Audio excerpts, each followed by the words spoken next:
Ever wonder what it takes to make two Italian cities march thousands of men into battle? Turns out, a bucket will do it. The first ridiculous war we have to cover is the Bucket War of 1325. Some wars end empires. This one started over a piece of wood you'd find leaning against a farmhouse wall, something so ordinary that no museum on earth would think to display it, and yet it pulled two Italian city-states, Modena and Bologna, into a bloodshed that history books still struggle to explain with a straight face.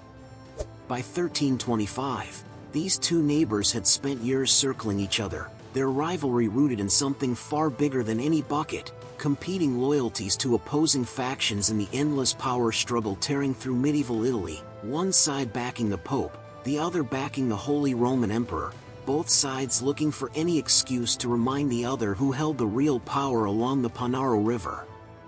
It was during one of these skirmishes between rival garrisons that Modenese soldiers crossed into Bolognese territory and, almost as an afterthought, made off with a wooden bucket from the town well. To the men who took it, it was nothing more than mockery, a small trophy meant to humiliate the enemy. But Bologna didn't see a joke. They saw an act of war, a violation that demanded an answer, and demanded it loudly. Messengers were sent. Threats were exchanged. And when Modena refused to hand the bucket back, refused even to acknowledge that returning it mattered, Bologna decided that pride left no room for negotiation. What came next moved faster than anyone in Modena expected. Bologna assembled an army of nearly 7,000 men, cavalry and infantry drawn from allied territories, and marched toward Modenese land with the kind of certainty that only comes from believing you cannot lose. 7,000 against a defending force a fraction of that size. On paper, it wasn't a war. It was a formality.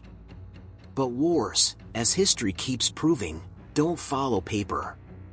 On November 15, 1325, near the town of Zappolino, the two armies met, and the outcome that unfolded stunned everyone watching from a safe distance. Modena's smaller, sharper force broke through Bologna's lines with a ferocity nobody had accounted for, scattering the larger army into a chaotic retreat that didn't stop until the survivors were back behind Bologna's own walls. Thousands were killed. Thousands more were captured. And the bucket, the object that started all of it, stayed exactly where Modena wanted it, in their hands, as a trophy. That bucket never went home. It sits today, battered and centuries old, inside the Ghirlandina Tower in Modena, a city that still tells the story with a certain quiet pride. Dante Alighieri wrote about the feud himself in the Inferno, which tells you something about how seriously people took it even while living through it. And maybe that's the real lesson sitting inside this story, that a war rarely starts because of the thing everyone points to. It starts because of everything simmering underneath, and the object is just what finally gives people permission to fight. Italy would go quiet again after Zappolino, its rivalries cooling into old resentment rather than open bloodshed. But halfway across the world, centuries later, another government would face down an enemy just as unlikely, just as absurd on paper, except this time, the enemy wasn't a neighboring city holding a grudge. It was 60,000 birds that refused to lose. The second ridiculous war we have to cover is the Emu War of 1932. Picture a soldier named Major G.P.W. Meredith, standing in the dry scrubland of Western Australia, staring down the barrel of two Lewis machine guns he'd hauled across the country for exactly one purpose: to wage war on emus. Not hunt them. Wage war.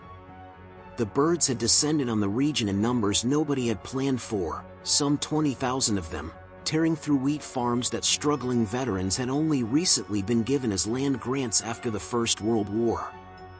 These men had survived trenches in France. Now they were losing to birds in their own backyard, and the frustration in their letters to the government wasn't subtle. They wanted help. What they got, in November of 1932, was the Australian military. The plan sounded simple enough on paper. Send in soldiers with machine guns, thin out the emu population, save the crops, restore some dignity to farmers who'd earned the right to a quiet harvest. Meredith and his small unit arrived with ammunition, confidence, and what turned out to be a serious misunderstanding of exactly what they were dealing with. Emus, it turns out, do not behave like an enemy that lines up to be shot. They scatter. They run in bursts of speed that outpace a man on foot, and even outpace a truck bouncing across uneven farmland. The first engagement saw a flock spotted near a dam. Soldiers took position, opened fire, and watched maybe a dozen birds fall before the rest broke formation into smaller groups, darting in directions no textbook had prepared anyone for. It wasn't a battle. It was chaos with feathers. Then came the moment that turned an odd military operation into a genuine embarrassment. Meredith ordered a machine gun mounted on a truck, hoping mobility would solve what marksmanship couldn't. The truck lurched across the rough terrain chasing a group of emus, and one bird veered directly into the vehicle's path. The gunner, thrown by the violent bouncing of the truck, couldn't hold aim long enough to fire a single accurate shot before the bird darted clear. Reports from the operation noted, almost with disbelief, that the birds seemed to post lookouts, scattering the moment gunfire started, regrouping the second it stopped, as if they understood something about the rhythm of the attack that the soldiers hadn't accounted for. By the time the operation wound down, the numbers told the story better than any excuse could. Somewhere between 2,000 and 20,000 rounds of ammunition had been fired. Estimates on emu casualties ranged wildly, some counts as low as 50 birds killed, others closer to a few hundred, but either way, a fraction of what the mission had promised. Meredith himself, in his official report, wrote with something close to reluctant admiration that if Australia had an army with the emu's bulletproof resistance to casualties, it could face any army in the world. The papers back home didn't hold back either, mocking the operation as a military defeat at the hands of birds, a headline that stuck around far longer than the government would have liked. The emus, in the end, simply kept living where they'd always lived, and the farmers went back to defending their own fields the old-fashioned way, through fencing and bounty systems that actually worked. Australia never sent the military after emus again. And somewhere in that outcome sits a truth heavier than the joke. Sometimes the enemy isn't beaten by force, no matter how much firepower you bring to the fight, because the fight was never really about strength to begin with. If a war against birds and a war over a bucket haven't convinced you yet that history is stranger than anything fiction could invent, stick around, because it only gets stranger from here, and if you don't want to miss where this goes next, hit subscribe before we move on. The third ridiculous war we have to cover is the Pig War of 1859. There's a particular kind of tension that builds when two nations share a border nobody's bothered to draw clearly, and by the summer of 1859, that tension had been sitting on San Juan Island for over a decade. Both the United States and the British Empire, through the Hudson's Bay Company, claimed the small stretch of land between Vancouver Island and the Washington mainland, and both had settlers living there as though the other side simply didn't exist. American farmer Lyman Cutlar had built a life on that soil, working land he believed was his by right, and it's not hard to imagine the quiet resentment that builds when you're farming ground someone else insists belongs to their empire. That resentment found its target on June 15, 1859, when a large black pig belonging to an Irish employee of the Hudson's Bay Company wandered onto Cutlar's property and rooted through his potato patch, the kind of everyday nuisance that happens on farms everywhere, except this time it landed in the middle of a dispute already stretched thin. Cutlar, furious at watching his crop torn apart, shot the pig dead. He offered $10 in compensation. The pig's owner wanted $100. And in that gap between $10 and $100 sat every unresolved grievance both nations had been quietly nursing about who actually owned this island. British authorities threatened to arrest Cutlar for trespassing and property damage, treating the incident not as a farm dispute but as a violation of British sovereignty. American settlers, hearing that one of their own faced arrest by a foreign power on what they considered American soil, refused to accept it. Word spread. Anger spread faster. And within weeks, what had been a disagreement over a dead pig had transformed into something neither side could quietly walk back from without losing face in front of their own people. The United States sent soldiers. Britain sent warships. By August, 66 American soldiers under Captain George Pickett faced off against 5 British warships carrying over 2,000 men and dozens of cannons, all stationed off the coast of a small island most people back home couldn't have located on a map. For weeks, both sides dug in, built fortifications, and waited, each provoking the other with the kind of posturing that comes right before something irreversible happens. Soldiers on both sides later admitted they expected shots to be fired any day. But somewhere in that standoff, cooler judgment found its way through the noise. Officers on both sides, watching the situation edge toward a war neither government had actually authorized, began quietly communicating, buying time, refusing to let one impulsive command turn into the first shot of a real conflict between two world powers. British Admiral Robert Baines, when ordered to attack the American position, reportedly refused, saying he wouldn't involve two great nations in a war over a pig. That single decision, one man's refusal to escalate, may have prevented a war that history books would remember very differently. What followed wasn't a battle but a slow, almost anticlimactic peace. Both nations agreed to jointly occupy the island while diplomats worked out the actual border, an arrangement that lasted 12 years until international arbitration finally settled the dispute in America's favor in 1872. No soldier died in the Pig War. Only the pig. And maybe that's the quiet hope buried in this story, that even when two powerful nations stand armed and ready, provoked by pride and one dead animal, restraint can still win over impulse, if even one person in the chain of command chooses patience over the trigger. The fourth and final ridiculous war we have to cover is the War of the Stray Dog of 1925.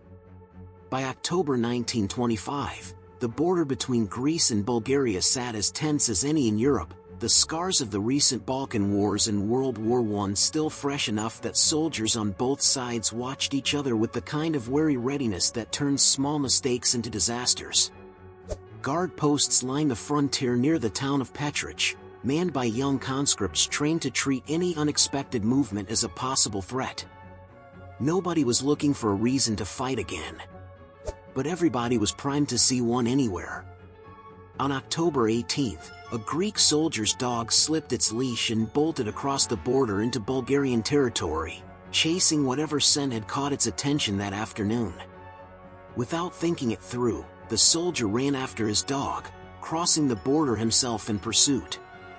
Bulgarian guards, watching an armed man cross into their territory without warning, opened fire.